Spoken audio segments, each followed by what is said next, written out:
Hello students and welcome to a new lecture of thermodynamics. We're going to be looking at the standard enthalpy of formation or the standard heat of formation. By definition, the standard heat of formation is the heat that will result when 1 mole of a compound is formed from its own elements at their most stable form or state. So for example, I'm going to show you what does that mean for certain compounds. If I am trying to define what is the standard heat of formation, let's say for carbon dioxide gas. Standard heat of formation of carbon dioxide gas is the heat, which means it is delta H, when I make 1 mole, it does have to be 1 mole of the compound. So it does have to be 1 mole of carbon dioxide from its elements at their most stable form. So what are the elements that making carbon dioxide? It is carbon graphite, which is the most stable form of carbon, and oxygen is the other element, and the most stable state of oxygen is oxygen gas. Delta H for this, so the heat of forming 1 mole of the compound from its elements at their most stable state, delta H for that is what I call the standard heat of formation of carbon dioxide. Now, let's make another example. What is the standard heat of formation of ammonia? By definition, it's the heat, it is delta H, when I make 1 mole of ammonia. It does have to be 1 mole of ammonia, and I am going to make it from the most stable form of the elements making ammonia. The elements making ammonia are nitrogen and hydrogen. The most stable form of nitrogen is nitrogen gas, and the most stable form of hydrogen is hydrogen gas. However, this has to stay 1 mole, so I'm going to have to balance here. It does have to be half a mole of nitrogen gas, and it does have to be 3/2 moles of hydrogen gas, because again, making 1 mole of ammonia. Delta H for this reaction is going to also equal to the standard heat of formation of ammonia. Okay? Now, what they are also trying to tell you here, that the standard heat of formation for elements at their most stable state will always equal 0, right? Because the standard heat of formation, for example, of oxygen gas is by definition delta H when I make 1 mole of oxygen gas from its most stable element, which is also oxygen gas. So since reactants and products, final and initial and products or final and initial are exactly the same, delta H, which is final minus initial for the potential energy, will be 0. So the standard heat of formation for oxygen gas is 0.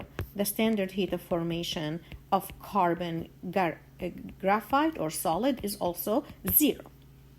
All good? Let's continue our definitions here and see what does that mean to me.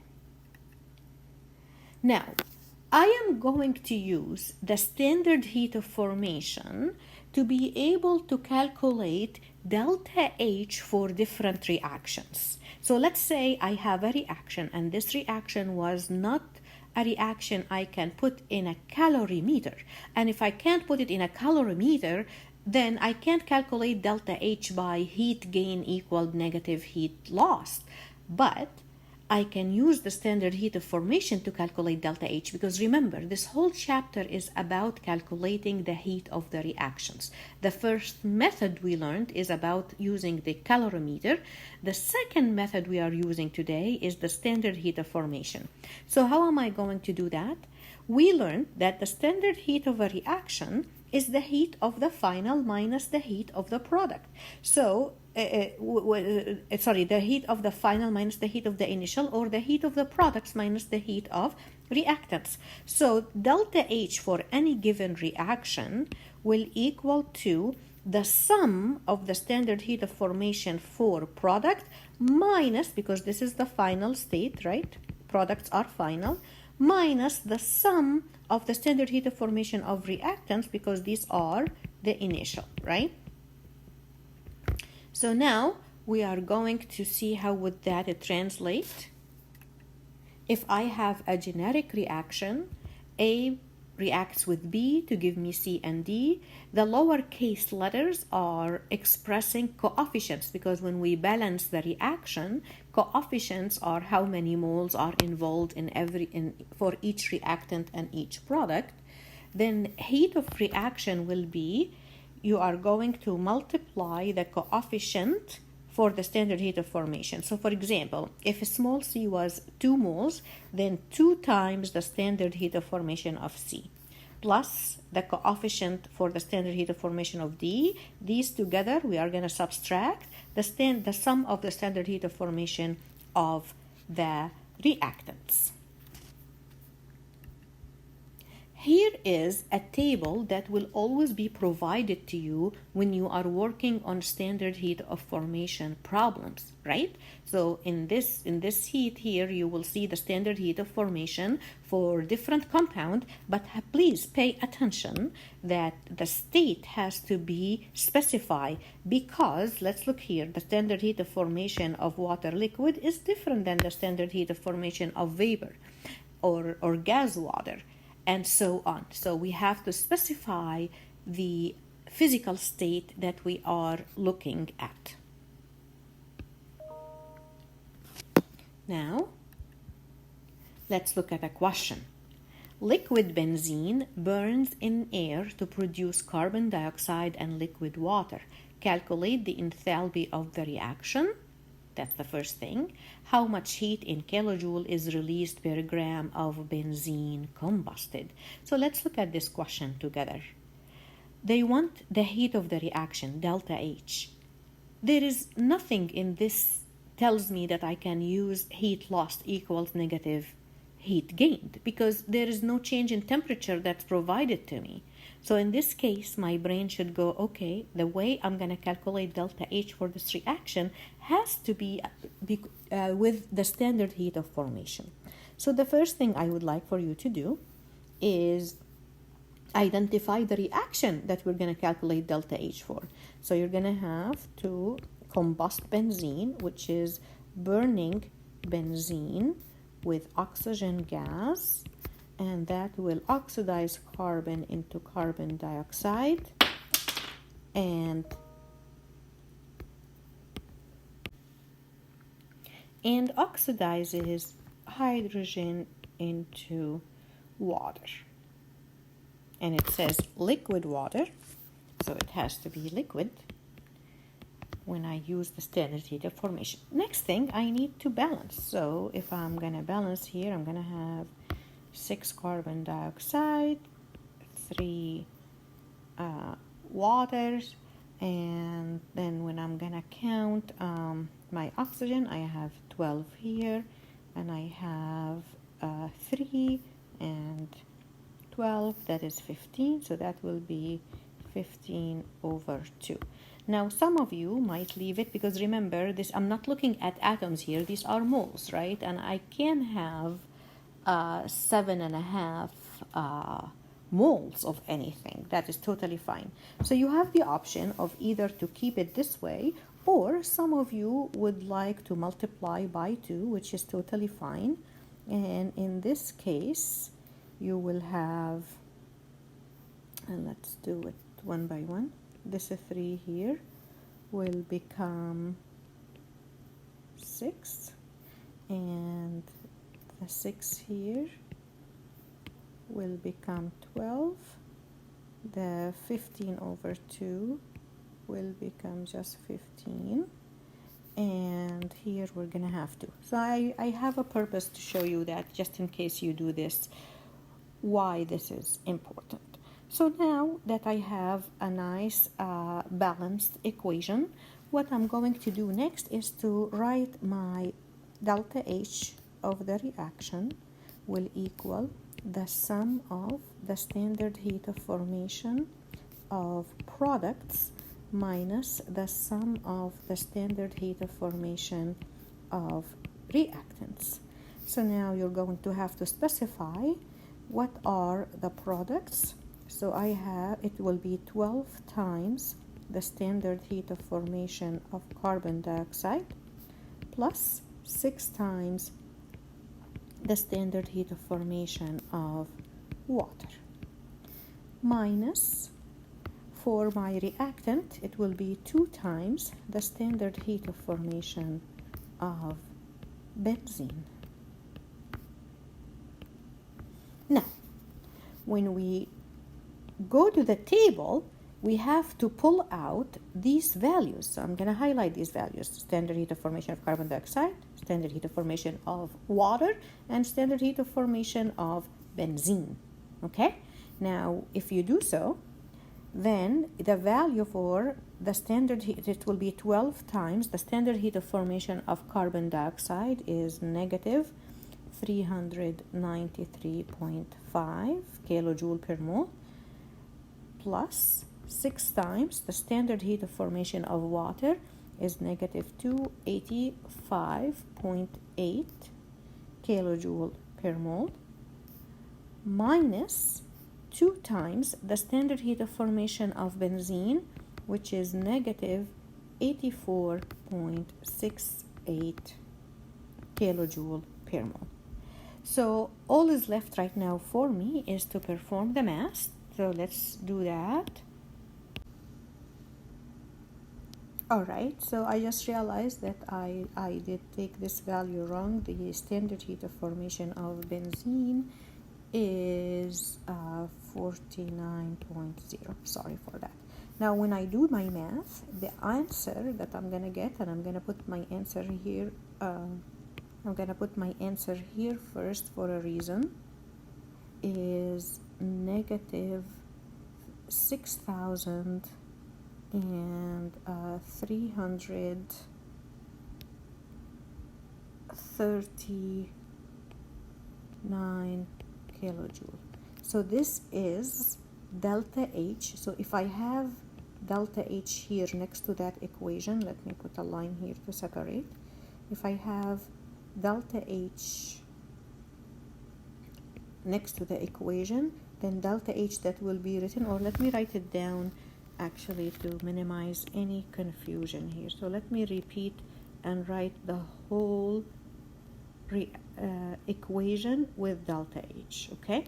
So what does that mean to me is this. If I'm gonna write my equation again, which is 2 benzene molecules burned with oxygen gas to give me carbon dioxide gas and water liquid, right? This is an equation. Normally next to any equation we have delta H. So if I'm writing delta H for this reaction, I just calculated it, equal minus 6,339 kilojoule per mole, as mole in the equation, which is 2 moles of benzene, 15 moles of oxygen, carbon dioxide, and so on. So what I want to do right now is to see what do they really want for the next part of the question. How much heat in kilojoule is released per gram of benzene combusted? So now I'm going to erase the lower part here since we already know what we did. And I'm going to put the equation now again, knowing that I have calculated delta H, which is at the upper corner where I have it right there. This is here delta H. So this is delta H for the reaction. Okay, now they want, this is, let's explain it by words because it's easier for students to understand.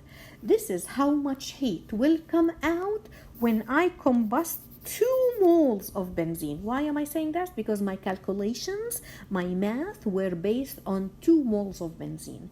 So I'm gonna start by that. I'm gonna say, okay, I have negative 6,339 kilojoule for every 2 moles of benzene. So now what I need is so this is here where most students will make mistakes. They will not realize it's 2 moles. This amount, you based it on 2 moles, which takes me back to my original note for you guys. If a student did this and did not multiply the equation by 2, they will get half of this amount because they based it on 1 mole of benzene. So both of you will get the right answer, but you have to pay attention how many moles the calculation is based on. Now, I go back here and I'm going to convert moles into, I'm going to convert moles into grams. So I'm going to say here, 1 mole of benzene will weigh 78.12 grams of benzene. And now watch your units, okay? Moles of benzene cancel out, and now what you're gonna have is kilojoule per gram of benzene, which is exactly what the question is asking. So now if I divide this by 2 and then divide this here by 78.12, then the answer will be negative 20.39 kilojoule per gram of benzene, because this is what the question is asking. All good? Let's see another question.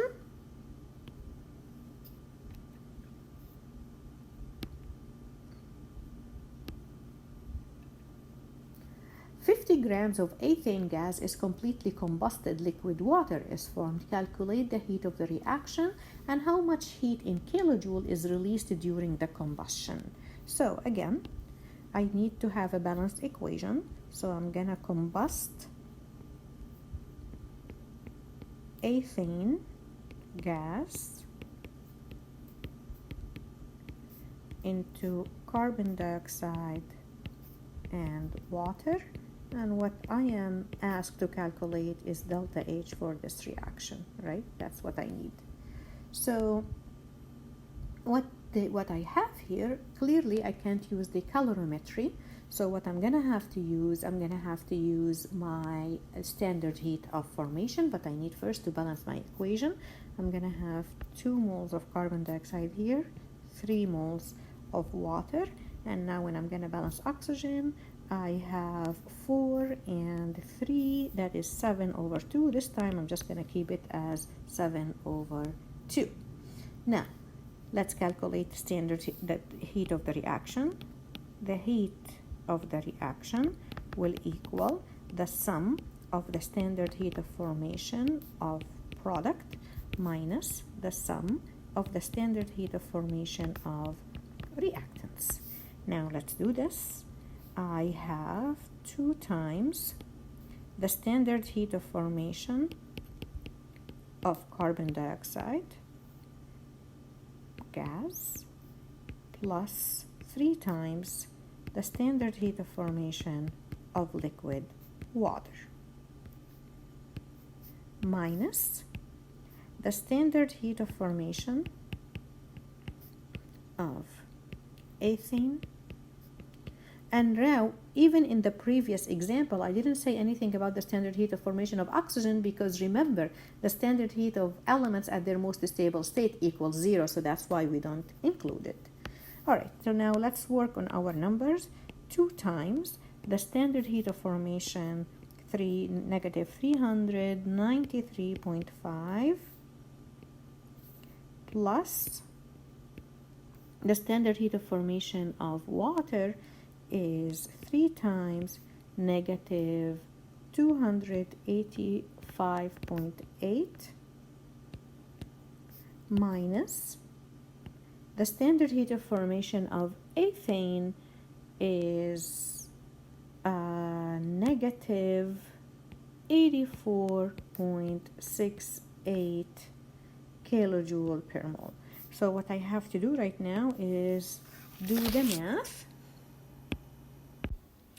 So that will give negative 1,559.7 kilojoule per mole, which is this delta H right now. So I can write that delta H for this reaction is negative 1,559.7 kilojoule per mole.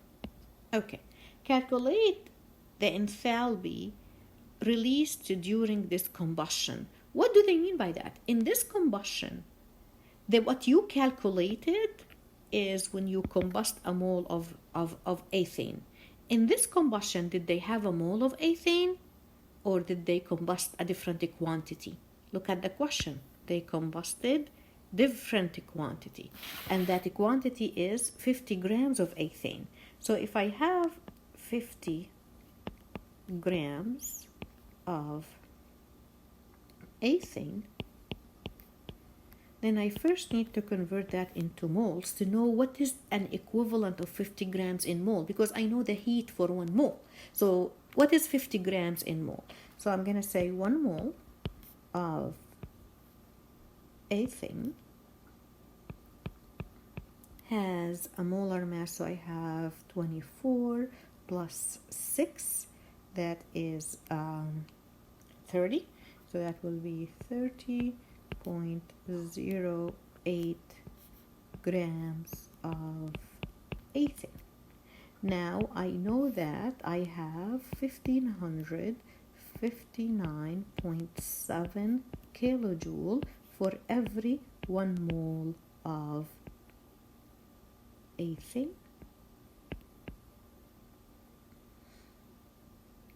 And that will give me the heat that came from this exact amount. So if I divide this by 30.08 and then multiply by 50, so the answer will be negative 2,590 kilojoule is the amount that resulted from combusting the 50 grams of ethane. All good. Let's go to the next topic right now.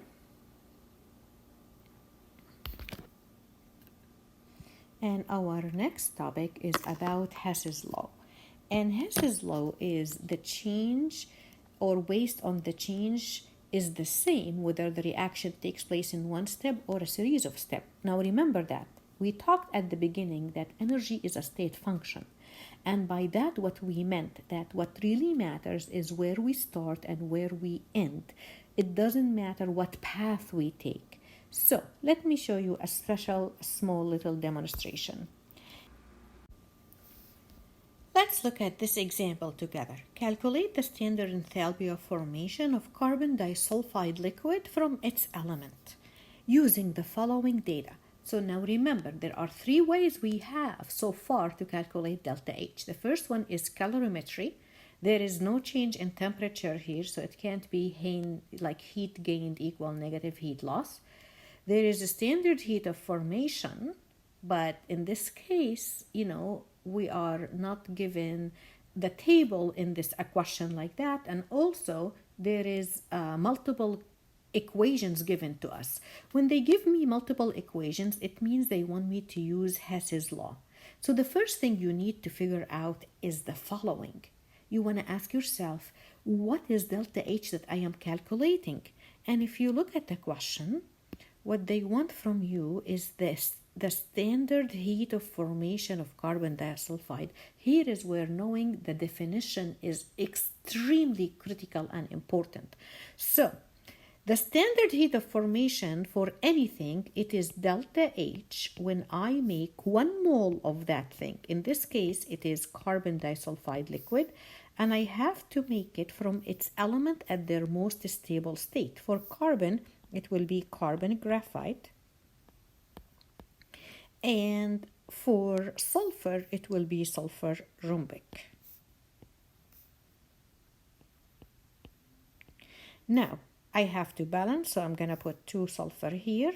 Delta H for this reaction is what we also call the standard heat of formation of carbon disulfide liquid. Okay, now, the way I do this, I put a line above the equation that I am solving. This is the equation that I need to solve. And this given equation in the question, they have to add up in a way that will equal this at the bottom. So this is how I address it. I need an equation that has carbon graphite, and I need 1 mole, and I need it to be a reactant. I look at the 3 equations at the top, and I see, do I have any equation that has carbon graphite? Yes, I do. Is it a reactant? Yes. Is it 1 mole? Yes. Then what I do, I write it down. I say carbon graphite plus oxygen gas. Just write it down the way it is. Will give me carbon dioxide gas, and delta H1 is equal negative 393.5 kilojoule per mole. What else do I need? I do need 2 moles of sulfur. So I go to my equations at the top. Do I have any equation that has sulfur? Yes. I need it to be a reactant. Is it a reactant? Yes. Is it 2 moles? No. Then what I do, I'm going to multiply that equation by 2 to give me what I want. So I'm going to have 2 sulfur. Let's just erase the parentheses here. We don't need them. 2 sulfur rhombic plus, now multiply everything by 2. 2 oxygen gas. Give me 2 sulfur dioxide gas, and delta H2 has to also be multiplied by 2. So it's 2 times negative 296.4 kilojoule per mole. The last thing I need is carbon disulfide to be a product, and I need 1 mole. So I look for the equation. Do I have any equation that has carbon disulfide? The answer is yes. Is it 1 mole? Yes. Is it a product? No, it's a reactant. So I'm going to reverse the equation. And when I reverse the equation, it will look like this. Carbon dioxide with 2 sulfur dioxide. Give me 3 oxygen gas and 1 carbon disulfide liquid. Now delta H3, I have to reverse the sign because I reversed the equation. So it will be positive 1073.6 kilojoule per mole. Now, let's double check that we did everything correctly, okay? Now, if you guys see, 1 mole of carbon dioxide cancel out, 2 moles of sulfur dioxide cancel out, and by canceling out, because they were once a reactant, once a product, so as if they never been there. On the reactant side, I have 1 mole of oxygen and 2 moles of oxygen here, so together these are 3 moles of oxygen, cancel out with 3 moles of oxygen. So what's left on the reactant side? Carbon and 2 sulfur, and on the product side, carbon disulfide liquid. And this is exactly the reaction I am solving. So now delta H here will be delta H1 plus delta H2 plus delta H3. And when you do the math, the answer will be 87.3 kilojoule per mole. Let's look at another question.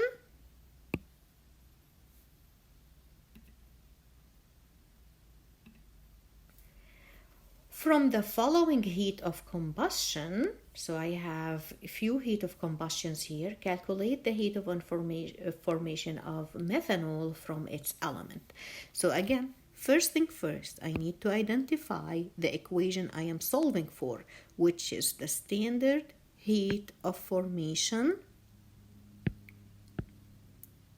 This is what I'm solving for, of methanol. By definition, what does that mean? It means making 1 mole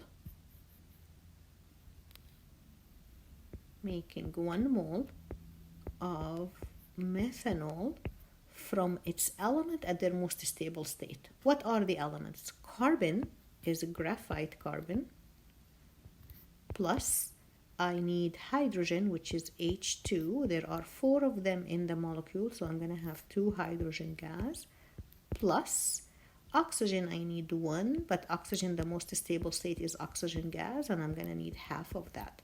So I need this delta H is what we call the standard heat of formation of methanol. Okay? Now, I'm going to rearrange all these given equations to add up to this. Let's look at what I need. I need carbon, graphite, and I need 1 mole, and I need it to be a reactant. Do I have any? Yes, I have this equation. It's a reactant, and it's 1 mole. So I'm going to write it as it is. Carbon, graphite, react with oxygen gas to give me carbon dioxide gas, and delta H is negative 393.5 kilojoule per mole. Next, I am going to need hydrogen gas, and I need 2 moles of it, and I need it to be a reactant. So it is here a reactant, but it's 1 mole. So I'm going to have to multiply everything by 2. So it will be 2 hydrogen gas react with 1 oxygen, and I multiply by 2, okay, to give me 2 water liquids, and this is delta H2 now is equal -2 times negative 258.5 kilojoule per mole.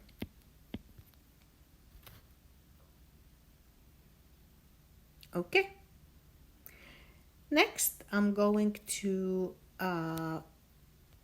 avoid oxygen for a second. And the reason why I'm avoiding oxygen, because it occurs in multiple equations, in the first one, the second one, and the third one, okay? Which means very hard for me to decide what to do with every equation. So what I'm going to do, I'm going to actually jump into my product. I need methanol, and I need 1 mole, and I need it to be a product. So I find methanol, it is 1 mole, but it's a reactant, so I'm going to reverse this equation. And when I reverse it, it will be carbon dioxide gas reacts with 2 liquid water to give me 1.5 oxygen gas and 1 methanol liquid. And delta H3 now, I'm going to reverse the sign because I reversed the equation, positive 726.4 kilojoule per mole. Now let's check that we did everything properly. Now 1 mole of carbon dioxide cancels out, 2 moles of liquid water cancels out. Here I do have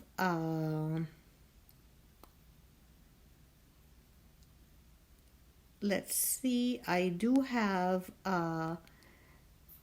1 2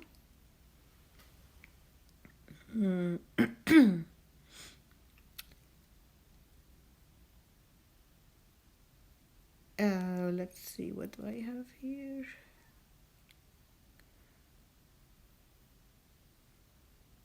So I have 2 oxygen gas here, because 1 mole and 1 mole, 2, and I have 1.5. So 1.5 will cancel 1.5 of the 2 in the reactant side, so what will be left is a half, right?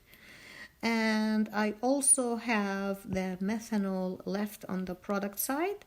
I have 1 carbon graphite on the reactant side, and I also have 2 hydrogen gas on the reactant side. So that gives me exactly,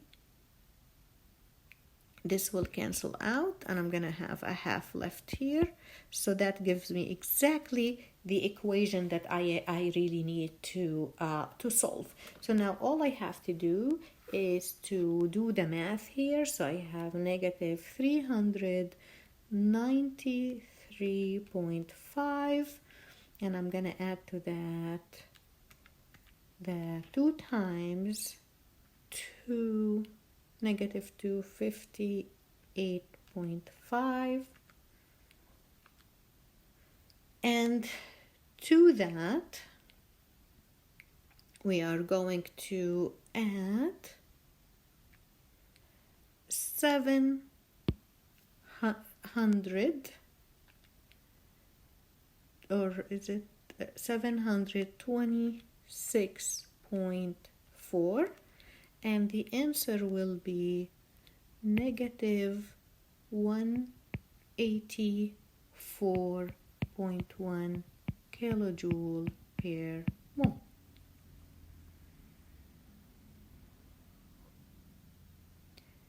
So that's it for the Hess's law. I highly recommend that you look at as many problems as you can find and practice as much as you can, and I will see you in the next chapter.